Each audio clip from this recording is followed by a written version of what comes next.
recebeu nos seus quadros uma nova membra, Laís de Andrade. Bom, antes de iniciar a entrevista, eu devo dizer que vai estar conosco Maíra Zimmermann e fazer um pedido a todos os que nos acompanham, que se inscrevam no nosso canal. Isso nos ajuda muito junto às redes sociais. Laís, prazer em recebê-la, mas quem é você? Bom, gente, obrigada por terem me acolhido no Instituto Cidade. Então, eu sou psicóloga formada e faço formação em Gestalt terapia.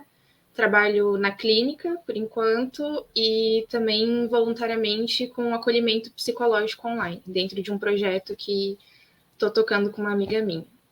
Quando tu iniciaste a clínica, já o fizeste em época de coronavírus, de pessoas trancadas em casa, de uma certa agonia diante desta peste.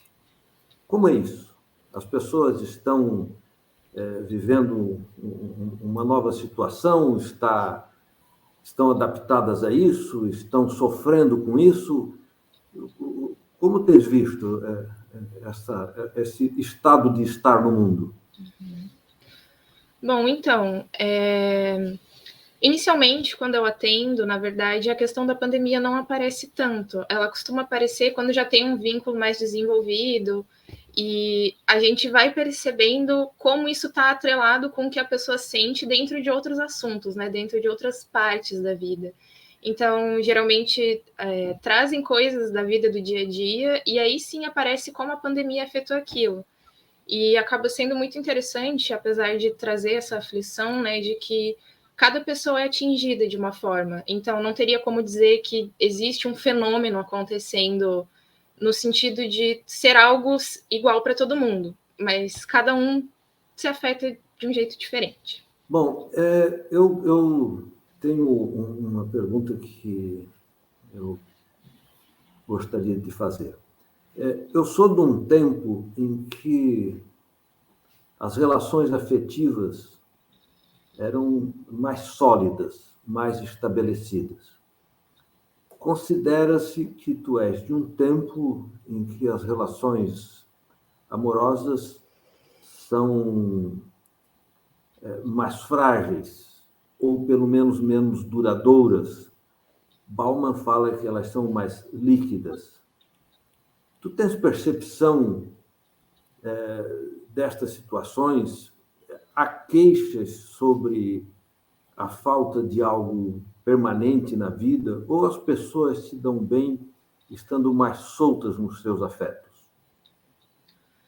Olha, eu acho que sólida é uma palavra complicada de usar, né? Eu acredito que antigamente as relações duravam mais por questões sociais, históricas, enfim, por conveniência. Por exemplo, a monogamia surgiu a partir do momento que era necessário entender de quem que era a herança do excesso da troca que havia.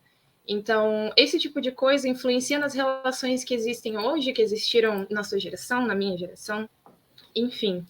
Então, eu enxergo hoje como uma possibilidade de se relacionar de múltiplas formas, e não necessariamente de uma forma mais frágil, mas, pelo contrário, até de uma forma que pode fazer com que as relações se fortifiquem. A partir do momento que tu tem mais liberdade, que tu consegue ter esse autoconhecimento e outras possibilidades do que fazer, né, da forma de que você deseja se relacionar, isso faz com que as relações possam se tornar mais saudáveis. Só que, bom, é como eu estava falando, né? Existe ainda um histórico, né, de tudo que aconteceu na humanidade, e isso traz consequências. Então, não é tão simples assim. A gente ainda tem muito reflexo dessas relações tradicionais, dessas relações mais fechadas, mas que hoje em dia está muito aberto a debate. E acho que isso é uma questão muito importante, assim, faz muita diferença. Eu queria pegar esse gancho e trazer um pouco a atenção para o fato de nós três que estamos aqui, fazemos parte de 3 diferentes gerações. Então, eu acho que ele é um conceito que permeia a nossa a nossa vida, o conceito de geração, mas às vezes a gente fica pensando o que faz, o que diferencia uma geração da outra, por que existem essas mudanças. Eu queria só fazer uma breve explicação sobre o que é geração, e aí eu já vou chegar no meu ponto para explicar onde eu quero chegar. A geração é esse espaço de tempo que separa cada grau de filiação e, mais ou menos, seriam dentro de 100 anos, a gente teria 3 gerações. Então, aqui a gente estaria falando do Léo como geração Baby Boomer. Eu seria uma representante entre geração X e geração Millennial ou Y, e a Laís faria parte da geração Z. E qual que é o marcador que existem vários marcadores para diferenciar as gerações. Dentro de uma geração, acho super importante colocar isso também, existem, assim, ligando com o que a Laís falou, cada indivíduo dentro de uma visão mais ampla dentro da sua geração tem a sua individualidade, então não dá para generalizar, mas para a gente entender um pouco, às vezes, as questões da nossa sociedade, a gente precisa fazer algumas generalizações dentro de todas as suas especificidades para poder entender um pouquinho. O marcador principal dessa questão entre gerações seria justamente o uso da tecnologia. E aí uma coisa que você colocou em relação aos relacionamentos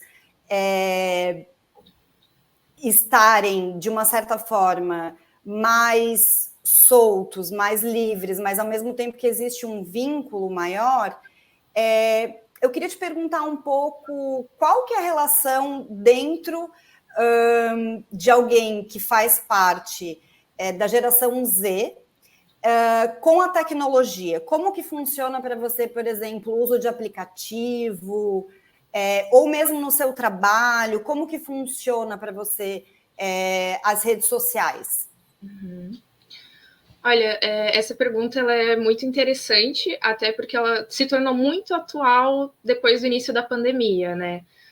Antes, dentro da psicologia, tinha um debate muito grande sobre a possibilidade do atendimento online, que era muitas vezes mal visto, assim, existia um preconceito, e realmente, porque o contato é necessário quando a gente está ali corpo a corpo com a pessoa e vendo as reações dela, aquilo que a fala não traz, né, mas que o corpo diz.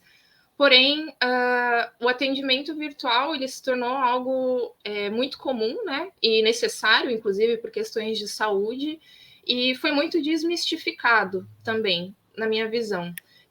Existe prós e contras em qualquer forma de atendimento. Por exemplo, é possível que, através da tela, uma pessoa se sinta mais confortável, né, menos acuada de falar sobre o que sente e, por isso, acabar se abrindo mais. Então, cada coisa tem a sua especificidade. Mas sobre a tecnologia, hoje eu trabalho diretamente do meu celular, né? Então, eu estou com ele o tempo inteiro. Eu atendo pelo meu celular, eu faço minhas divulgações pelo celular, trabalho com o Instagram, tenho a página no Facebook que vai direto, que o que eu posto no Instagram vai direto para lá. Então, também é minha ferramenta de divulgação, além da ferramenta de trabalho. E isso tem, assim, me afeta, assim, bastante. No começo me afetou bastante, porque eu costumava fazer muitas coisas na rua, né, enfim, e aí se adaptar a isso é difícil. Tem, assim, a questão também física, do cansaço visual. São vários impactos, né, mas que eu acho que pode ser visto como positivo no trabalho. Não por conta da pandemia, obviamente, mas também pela facilidade de estar em casa, ter um horário mais flexível, e isso acaba facilitando de vez em quando. Eu queria, nessa questão de tecnologia, a sexualidade também transferiu-se para a tecnologia, quer dizer, o afastamento das pessoas faz com que a tecnologia seja um recurso de afeto e de sexualidade, ou isso acontece ainda de forma como sempre aconteceu? Olha, eu acredito que a tecnologia sempre teve impacto em relação a relações afetivas, sexuais e o que se aprende sobre sexualidade, né? Desde que surgiu a internet, a partir do desenvolvimento dela, sempre existiu aí a pornografia abertamente, assim, às claras, né, digamos assim, e que muitas vezes é um único contato de que alguma criança, por exemplo, vai ter sobre o que é o sexo, sobre o que é o toque, e acho que provavelmente é algo que continua sendo. Eu não vi isso na clínica, né? Não foi algo que chegou a mim, mas quando eu penso sobre isso, eu acredito que isso já é algo que existe desde antes da pandemia e que acaba moldando a sociedade de certa forma, de uma forma muito negativa. Acredito, né, que por conta de estar todo mundo trancado em casa, ou enfim, boa parte das pessoas, isso deve ter aumentado de alguma forma. E não só, né, nessa questão, mas também a forma de se relacionar com o outro, de falar com o outro. Porque a partir do momento que você vai ficando tanto tempo em casa, a relação presencial se torna mais difícil, né? O que eu vejo, na verdade, nas pessoas é uma maior ansiedade social, de estar na rua e ter que ir lá e conversar, e estar sempre com alguma ansiedade, uma preocupação na cabeça. Então, acho que seriam mais ou menos esses caminhos que me vêm em mente agora. Eu vi um vídeo teu, excelente, por sinal, está publicado no Instagram, no Facebook do Instituto Cidade, em que tu alertas para o além da binaridade sexual, além do tradicional e forçado menino é menino, menina é menina, tu dizes que estas margens definidoras estão um pouco borradas, as coisas estão mais leves e o trânsito entre um e outro sexo está diferente. Quer dizer, é uma questão de fuga da biologia, é uma questão de experiência de outros afetos. Por que tu achas que houve esta modificação nas amarras dos costumes? Olha, eu acho que o ser humano ele já ultrapassou essa questão da biologia há muito tempo. A gente vive em sociedade, a gente se constitui através dela. E o que a gente pode entender, né, o que muitas vezes as pessoas justificam como instintivo, não faz mais jus ao que acontece hoje. É claro, existem necessidades básicas, a água, comida, que se você não suprir, você morre. Mas de resto, eu acho que de uma certa forma a gente já ultrapassou. Eu acredito que dentro desse espectro, né, da não binariedade, ele sempre existiu, mas não tinha espaço na sociedade para que pudesse ser mostrado por conta da extrema violência, assim como ainda existe uma extrema violência hoje. Eu não definiria como algo mais leve e mais fácil. Eu diria que é possível falar sobre e, enfim, ser um pouco de quem se é, só que sempre temendo a violência ainda, que é uma herança histórica também. Então, acho que tem muito a ver com isso, justamente sobre o que tu falou, né, de menino é menino e menina é menina.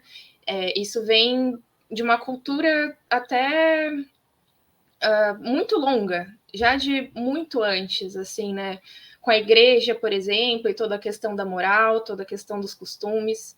Então, tudo isso influenciou. Eu acho que hoje surge um pouco mais porque é possível estudar melhor sobre, né? A gente tem pesquisa sobre isso, a gente tem a ciência trabalhando a favor disso. E, enfim, um mundo que se modificou um pouco, de certa forma, mas ainda tem muito caminho para batalhar, para seguir, enfim, não é um lugar seguro, né? Infelizmente. Eu queria pegar esse gancho e contar um pouquinho que justamente uma das coisas que eu mais estudei, que mais me interessa dentro das possibilidades de estudo, é justamente entender esses momentos de mudança e de ruptura entre o tradicional e aquilo que é visto como marginal ou fora desse tradicional. Então, eu estudei como que nos anos 50 e 60, justamente uma cultura juvenil emergente vai começar a questionar esses papéis tão definidos e tão ostensivamente publicizados nos anos 50, por exemplo, e que nos anos 60 a gente já começa a ter uma juventude mais consciente de si como classe etária, como uma faixa etária diferenciada. Então, isso é muito interessante porque ali a gente tem uma ruptura com modelos, com padrões. Então, a gente começa a ter essa transformação comportamental lá nos anos 60, 70. Então, eu acho interessante que a gente tem o Léo como um exemplar da geração baby boomer, que, de uma certa forma, lutou muito por essas mudanças. E eu me vejo intermediária nessa passagem. Eu, criança e eu, adulta, eu consigo ter uma noção, sendo dessa passagem de uma geração X para uma geração millennial, de como o preconceito era falado, verbalizado, aceito, e como, de alguns anos para cá, essas questões se tornaram, ainda bem, necessárias de serem faladas, discutidas, debatidas, e não se aceita mais afirmações preconceituosas e enfim, de todo o tipo. Eu queria perguntar uma coisa para a Laís. Eu tenho uma impressão em sala de aula, com jovens entre 17 e 20 e poucos anos, normalmente tem essa idade, que existe uma consciência, eu não sei, eu não diria uma consciência, a impressão que eu tenho é que faz parte esse respeito ao outro, que não sou eu, ou que não é a minha família, ele já está dado nesse ambiente e não é algo que a gente precisa explicar. Você tem essa impressão sua, dos seus colegas, da sua geração, dos profissionais da sua geração, que precisa explicar o que tem uma caixinha A, uma caixinha B? Isso faz sentido, essa explicação? Ou é algo que já faz parte? Então, primeiro eu queria comentar um pouquinho sobre o que tu falou, de que hoje não se aceita mais, né, comentários que sejam preconceituosos, enfim. Não concordo 100% com essa afirmação. Eu acho que dentro das minorias, assim, por exemplo, dentro da sigla LGBT, principalmente as pessoas trans, enfim, pessoas negras morrem cruelmente, violentamente todos os dias, e segue uma impunidade das pessoas que cometem esses crimes. Então, acho que não chegamos ainda no estágio de que não se aceita mais. Acho que tem um caminho aí ainda, né, para a gente ir seguindo. E sobre a segunda pergunta, eu acho que existe uma diferença entre gerações. Acho que talvez a minha geração tenha um pouco mais de conscientização justamente pelo acesso à tecnologia, mas eu acredito que é muito importante a gente fazer alguns recortes, por exemplo, recorte de classe social, porque o acesso à informação não chega a todo mundo. Na verdade, chega a poucas pessoas, e mesmo assim, dentro dessas poucas pessoas que chegam, muitas escolhem não se informar, porque não se importam, ou porque justamente já vem de uma família tradicional, né, dessa cultura histórica, como a gente estava falando, que não se importa. Então, acho que, sim, muitas vezes a gente tem que estar explicando, a gente tem que estar falando sobre, debatendo. Eu mesma cresci numa família que teve muito acesso à informação, mas eu tinha muitos pensamentos que depois eu reconheci que eram preconceituosos, a partir do momento que eu tive matéria de gênero na faculdade, enfim, a gente teve esses debates. Justamente porque essas questões, elas são estruturais, né? A gente aprende desde que a gente nasce, inclusive antes da gente nascer. Por exemplo, essa questão, né, de menino e menina, quando você faz lá um exame na gravidez e você descobre que é menino ou que é menina, e que isso é definido pelo genital da pessoa, já tem toda uma expectativa do que você vai ser, das coisas que você vai fazer, da forma que você tem que agir. E isso é ensinado desde neném, né? O quarto é todo pintado de azul, os brinquedos são de uma forma, o quarto é todo pintado de rosa, e você aprende a cozinhar e cuidar de boneca. Então, isso ainda acontece hoje, né? Porque vem já de uma geração anterior. Então, desde que eu entrei na faculdade, foi o momento que eu consegui me dar conta, assim. Apesar de agora, por exemplo, eu ver pessoas de 13, 14 anos com muita informação, coisas que eu, quando tinha essa idade, não tinha nenhuma noção. Mas falando da minha experiência, foi a partir ali dos meus 17, 18 anos que eu comecei a entender um pouco melhor e entender que é necessário a gente assumir que ninguém nasce sabendo, que tudo é uma construção, que tudo é um aprendizado. Então, sim, já fui muito diferente do que sou hoje e acredito que não tem um limite para isso também, né? Acredito que é sempre um aprendizado e sempre vão estar surgindo coisas novas também para a gente estar entendendo melhor e se interessando em aprender. Porque não é só também esperar que as pessoas ensinem a gente daquilo que a gente não vive, e sim se interessar e entender o que acontece na outra realidade para não ser uma pessoa agressiva de alguma forma. Que tu colocas, eu acho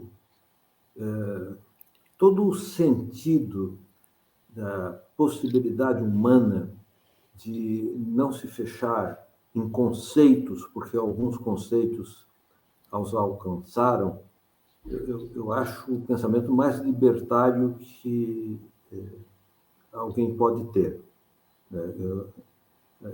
É a questão da metamorfose ambulante. Né?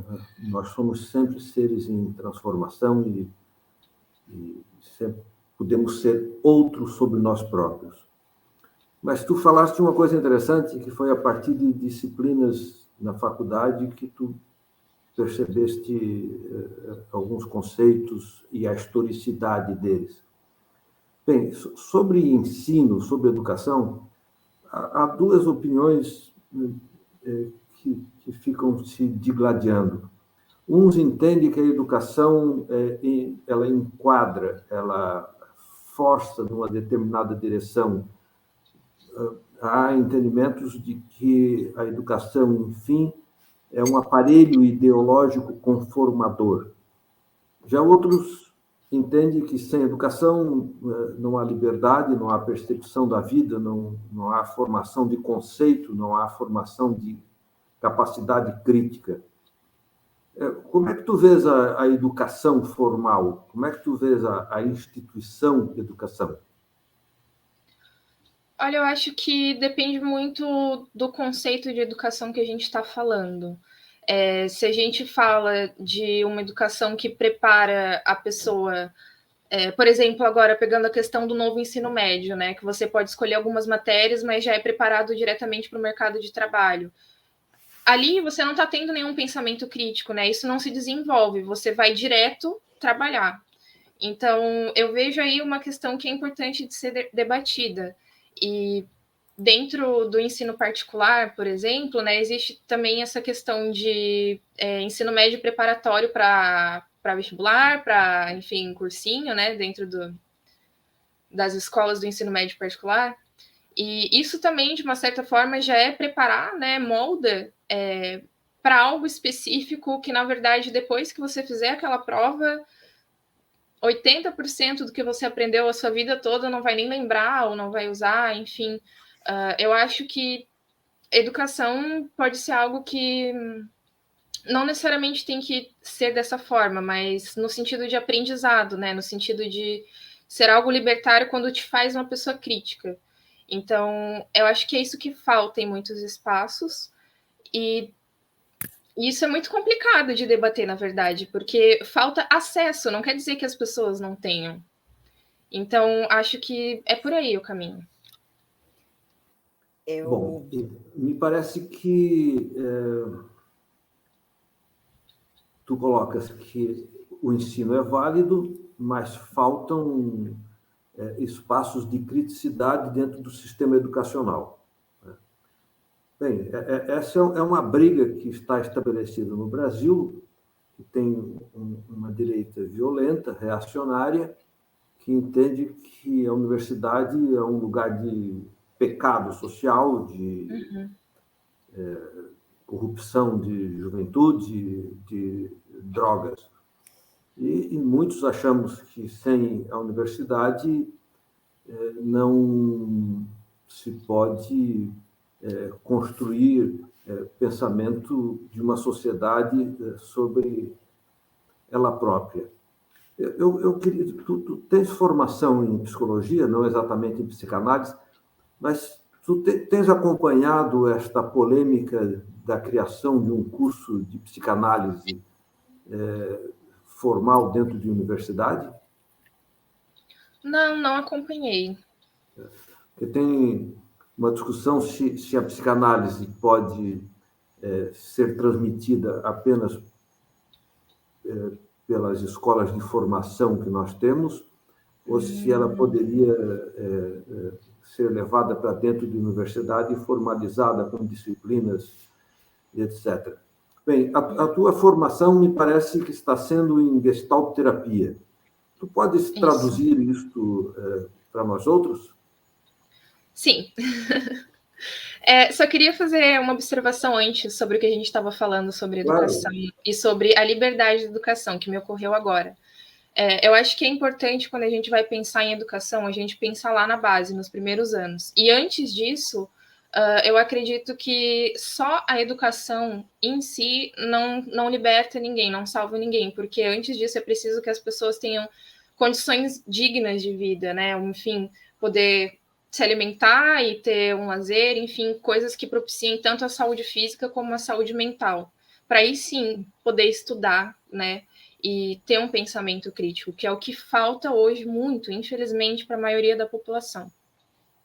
Agora, sobre a Gestalt terapia, então, eu faço formação em Gestalt, né? Termino agora no final do ano.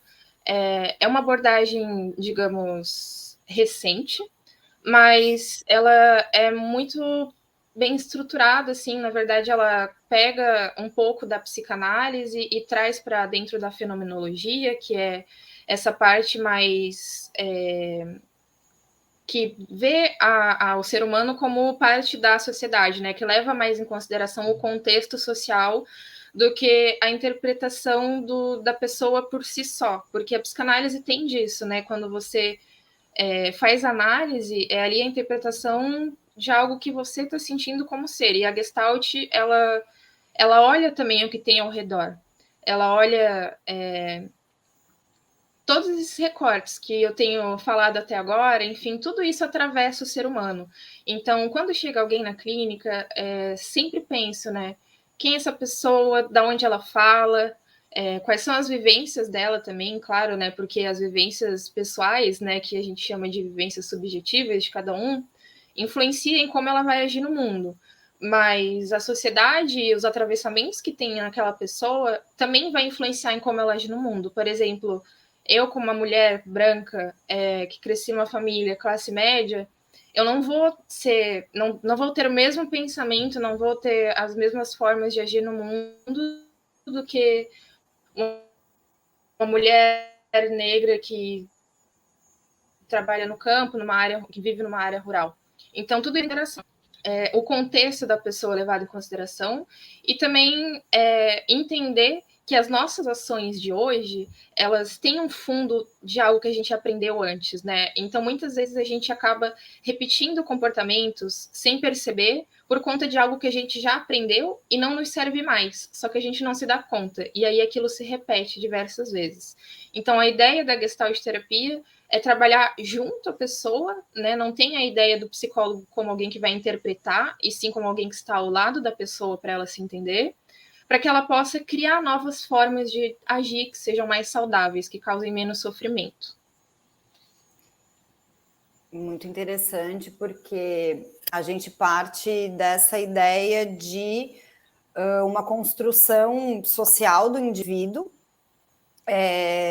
você se percebendo nesse meio do todo, mas percebendo a sua atuação nesse todo, e é uma área muito, muito interessante mesmo da psicologia, isso como você colocou, de alguém que não vai interpretar, né, mas que vai primeiro olhar da onde essa pessoa está falando, né? Eu acho que isso é uma coisa que a psicologia, nas suas mais variadas ramificações, ela nos ensina muito a ter essa troca, e voltando um pouco para o que a gente estava falando das questões entre gerações e de preconceito, a gente percebe que um dos embasamentos que trazem preconceito é essa ideia de certeza, de um lugar que já existe, de algo que vem vindo, eu assimilo aquilo, mas eu não questiono aquilo, eu não sei por que eu tenho que viver de determinada forma,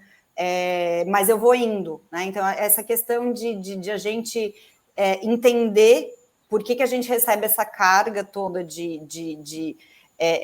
a gente recebe uma carga de conhecimento cultural, ideológico, desde que, logicamente, a gente nasce e isso vem sem que a gente escolha, mas é muito importante esse momento de a gente entender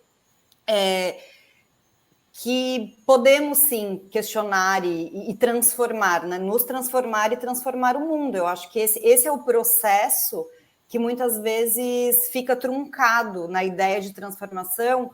Vamos transformar o mundo, mas a gente está nesse mundo e a gente também está se transformando o tempo todo. Então, acho que juntando isso que a Laís estava falando e o próprio exemplo que o Léo deu do nosso maravilhoso Raul Seixas, a gente vai desdobrando coisas que cantores traziam nos anos 60 e 70, que eram tidas como heresias, inclusive maneiras de vestir, isso que eu queria falar um pouquinho para a Laís em relação a essas mudanças de comportamento e da maneira como as pessoas se veem nas caixinhas.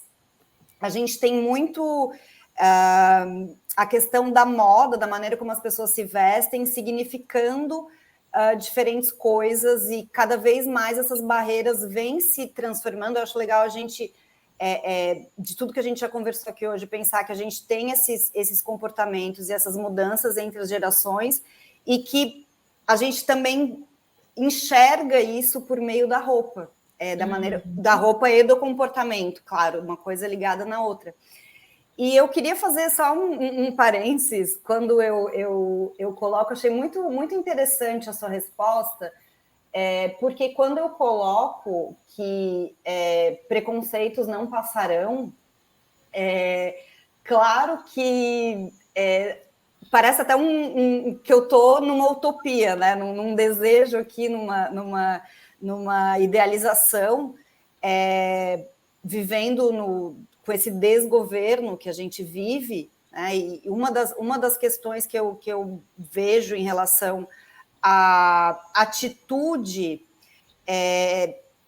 de vontade de verbalizar e de ter coragem de falar como você se posiciona, como você está trazendo aqui para a gente, contando da sua formação e da sua história, eu vejo que da minha geração para a sua houve uma possibilidade maior de fala, de verbalização dessas questões via redes sociais no geral.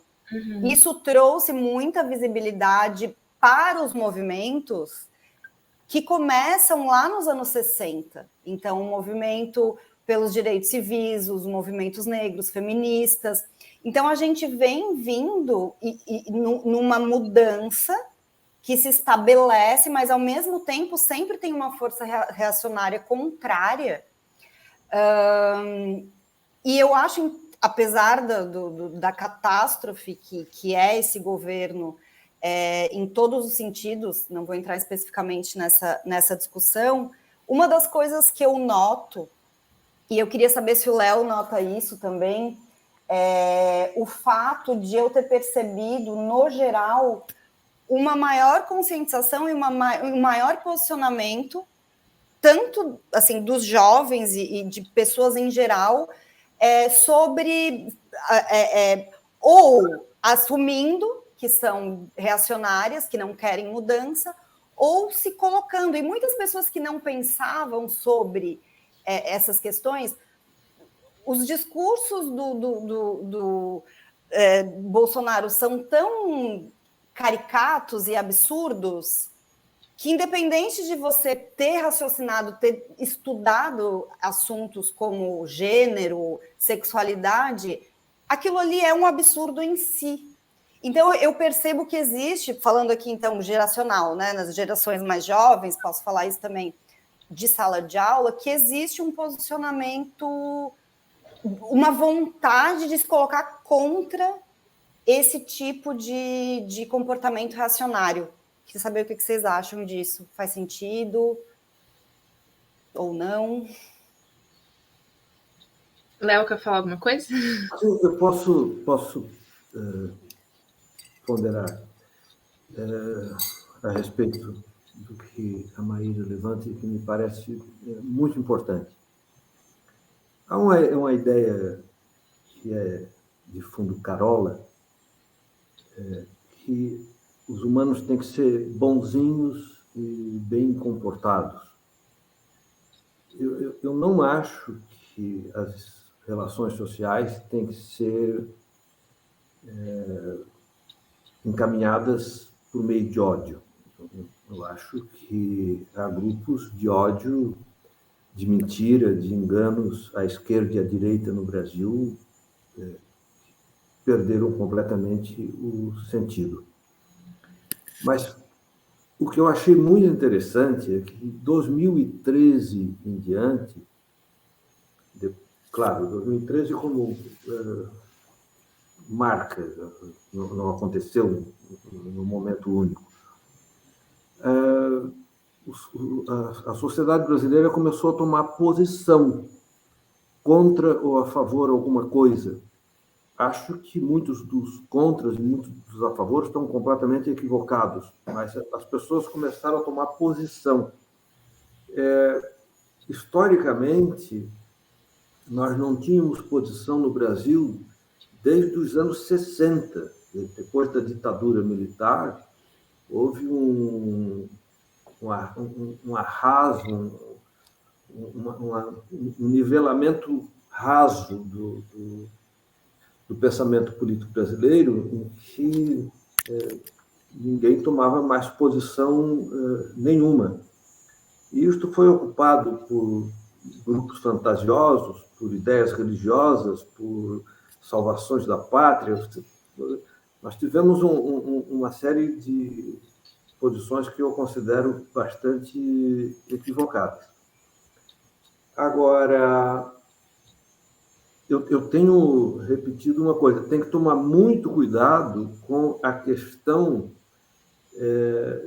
das posições políticas, para nós não ficarmos numa situação em que o equivocado é o outro, ou seja, eu acabo sendo um espelho em que eu vejo na minha frente um outro errado e não me enxergo nesse espelho como um antípoda deste que eu acho que está errado, então eu me coloco como necessariamente certo. Eu acho que a sociedade brasileira está num embate muito emocionado, muito distanciado de conceitos democráticos mais relevantes. Eu acho que nós temos fundos corporativos marcantes, nós temos determinações religiosas, nós temos conservadorismos, e o que eu vejo de diferença é que um lado optou pela ignorância, pela produção social da ignorância. Nisso, sim, eu acho que a nossa direita é um horror, mas eu acho que a nossa esquerda tem que ir para a esquerda. Eu acho que grande parte dela tem encantamentos sociais que são bastante de direita também. Então, são contas que a sociedade tem que fazer, mas eu acho que o debate está válido. E, repito, a pretensão de purificar os humanos, tirando dos debates qualquer manifestação mais agressiva, qualquer emoção mais exaltada, eu acho que é um equívoco. Isso compõe a humanidade. Mas, sim, o ódio não é o melhor trânsito. E aí, Laís, como é que você vê esse... Qual o seu ângulo qual o seu óculos? Então, fiquei por onde pensando, você vê? Acho que é um assunto bem complexo, na verdade, né? Então, acho que para falar sobre isso teria que ter muita profundidade, né? Algo que levaria tempo. Mas hoje a gente vê isso, né? Essa divisão, essa polaridade, com certeza, de uma forma muito aflorada, né? Entre o que o Léo falou, e eu concordo, pessoas de esquerda que têm um encantamento com algo e pessoas que partiram para a ignorância. Acho que isso é um grande problema, com certeza, mas que isso não surgiu do nada, né? Que houve outros momentos já que isso foi crescendo até que não se deu conta e necessariamente partiu para esse momento da raiva, né? Que acredito eu que ainda pode ficar pior, dependendo da situação. Algumas questões sobre violência e ódio, quando a gente fala sobre o ódio reacionário, sobre essa questão que é racista, é machista, é LGBTfóbica, com certeza não é válida de forma alguma, nunca, mas também alguns pontos de não confundir a reação do oprimido com a violência do opressor. Porque quando a gente coloca as pessoas, né, de pessoas que estão sofrendo violência diária todos os dias por ser quem é, ou por não ter acesso também, enfim, né, por não ser propiciado isso da forma que deveria, e a gente diz que todo mundo deveria ter uma paz de uma certa forma e dialogar, a gente está negligenciando tudo que essas pessoas passam. Quando a gente vê que boa parte dos reacionários vem de uma classe social específica, vem de um lugar muito específico, e então eu não vejo como a mesma coisa. Não tem como, por exemplo, você exigir por alguns direitos e chegar, com licença, você pode dar eles para mim? Porque isso não acontece. Então, acho que é mais ou menos esse o caminho. Laís, nessa questão de classe social e reacionarismo, eu tenho certeza que grupos sociais dominantes querem manter privilégio, e os privilégios dos grupos sociais dominantes brasileiros são únicos no mundo. As nossas diferenças salariais, de herança, de imposto, isso aqui é um paraíso para os privilegiados. Agora, as classes sociais menos favorecidas, quando vão buscar a solução para o seu desconforto no mundo através de religião, de salvacionismo, não estão indo pelo que há de mais reacionário, não estão levadas ou espontaneamente indo para um caminho terrivelmente torto em termos de possibilitar transformações sociais marcantes? Olha, Léo, eu acredito que sim, é um caminho terrível, mas eu, enquanto alguém que nunca vivenciou isso, acredito que não tenho como julgar. Talvez seja o que tem naquele momento para que haja um conforto, eu não sei. Então, por isso que eu digo, né, que cada vivência é única. Talvez o caminho é horrível, mas talvez seja o caminho que tenha, e por isso acontece. Sim, do ponto de vista individual, eu estou de sobrado acordo. Se o mundo me é um desamparo, se algum lugar, ainda que mágico, me oferece amparo, eu vou magicamente me amparar, e isso me alivia das agruras da vida. Mas, como crítica social, como encaminhamento do país para outro lugar, é isso que me preocupa. Quer dizer, eu também não julgaria um indivíduo que vai se salvar das suas angústias em fóruns religiosos. Por outro lado, em termos de organização social e entrega de poder para os atravessadores deste mundo, eu tenho uma profunda preocupação de ordem política pública, né? Não Sim. de Eu entendi o que subjetividade tu quer dizer. querida. Sim, entendo e concordo. Acho que é importante a gente ressaltar, né, que quando a gente fala aqui de religião, acho que estamos falando, né, dessa religião católica, evangélica e que está predominando, né, que tem essa ideia de moral e bons costumes, e que isso, sim, é um caminho horrível, é dar passos para trás na história, né? Quando a gente pensa, por exemplo, na Idade Média, que foi um período dominado pela Igreja, foi um período horrível. E quando a gente volta, né, a esse caminho da religião, ele pode ser um caminho que... Ele pode não, ele é, né, quando a gente fala desse fenômeno específico que está acontecendo hoje, muito violento com as pessoas.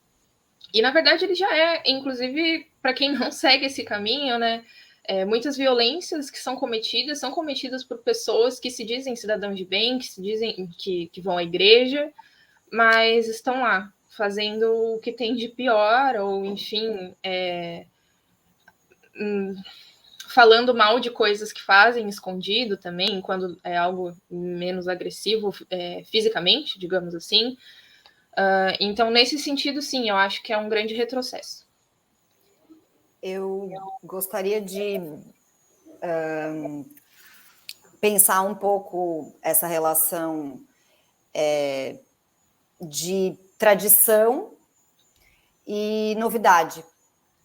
Acho que a gente está falando um pouco sobre isso, sobre o novo, o tradicional e aquilo que nós, de diferentes gerações, podemos entender como podemos caminhar dentro de todas essas possibilidades, o quanto a gente está pensando nas questões de classe que a gente comentou aqui, étnico-raciais, e como cada lugar de fala vai trazer uma experiência ou uma necessidade ou, enfim, uma reivindicação diferentes.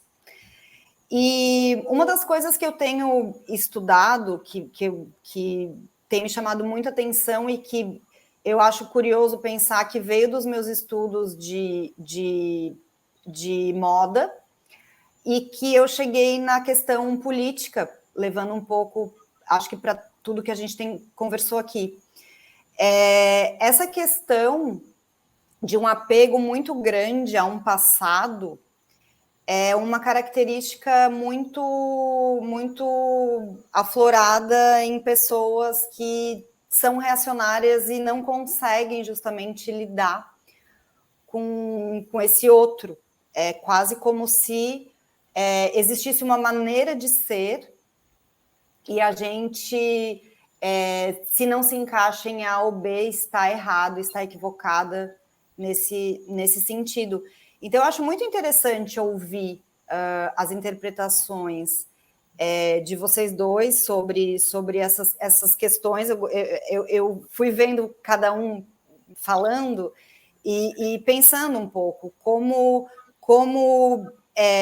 talvez uma das questões que eu veja com um pouco de otimismo. Eu sempre brinco que eu tenho momentos mais otimistas e momentos mais pessimistas, e eu acho que a gente está num momento muito difícil, por vários motivos que a gente já falou aqui, mas eu fico muito, muito feliz de ver o quanto existe uma juventude crítica existe uma juventude pensante, porque existe muito essa ideia de que a juventude, os jovens hoje não leem, os jovens hoje não são críticos. Então, eu fico muito feliz de te escutar, Laís, de ver essa sua noção de mundo, essa vontade de fazer a diferença, de enxergar o outro. Agradeço muito a conversa, acho que foi muito enriquecedor. E te pergunto, acho que seria uma pergunta minha final, eu vou te passar uma reflexão, aí não sei se o Léo quer amarrar uma pergunta aí para a gente ir chegando aí no nosso fim. Você acredita que a gente pode melhorar como ser humano? Nossa, essa pergunta é bem difícil também. Eu faço uma pergunta impossível. Eu acho que a gente pode, ao longo do tempo, né, ir aprendendo. Como é que eu vou colocar? Acho que a gente pode ir aprendendo novas formas de se relacionar, no sentido de se desconstruir com as coisas, né? Como a gente falou um pouco antes. Hoje existe, né, esse maior espaço, como a gente comentou, apesar da extrema violência ainda. No futuro, talvez tenha um espaço maior, mas eu acho que é difícil de responder um sim ou um não, porque envolve muitas questões políticas e a gente não sabe ainda o que vai acontecer.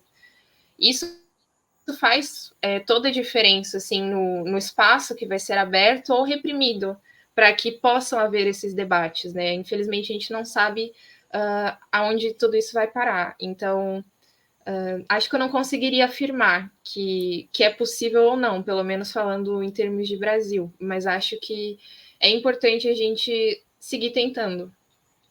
A gente vai continuar tentando, né? Bem, o Instituto Cidade agradece muito a entrevista que nos foi dada pela Laís de Andrade, agradeço muito a participação da Maíra Zimmermann.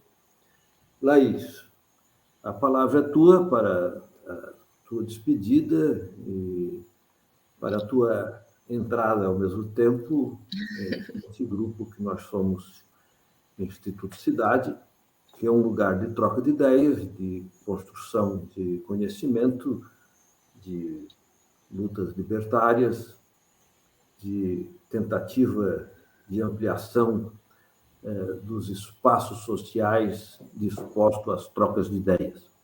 Bem-vinda e a palavra é tua para as tuas considerações cá, já entre nós. Muito obrigado. Bom, queria agradecer vocês, né? Eu que agradeço estarem me acolhendo aqui nesse espaço. Fico muito feliz de estar fazendo parte da equipe agora. Eu acredito que a gente pode aprender muito uns com os outros, né? Realmente são gerações diferentes. Eu acho que isso que faz a riqueza da coisa acontecer. Então, acredito que tem muita coisa nova a ser produzida aí e muito aprendizado mesmo. Acho que essa é a palavra. Então, agradeço mais uma vez por vocês estarem me acolhendo e acho que é isso. Obrigado. Obrigada. Então, encerramos aqui mais um bate-papo do Instituto Cidade. Não esqueçam de seguir a gente no Instagram e de se inscrever aqui no nosso canal no YouTube e de seguir também a nossa página no Facebook. Obrigada.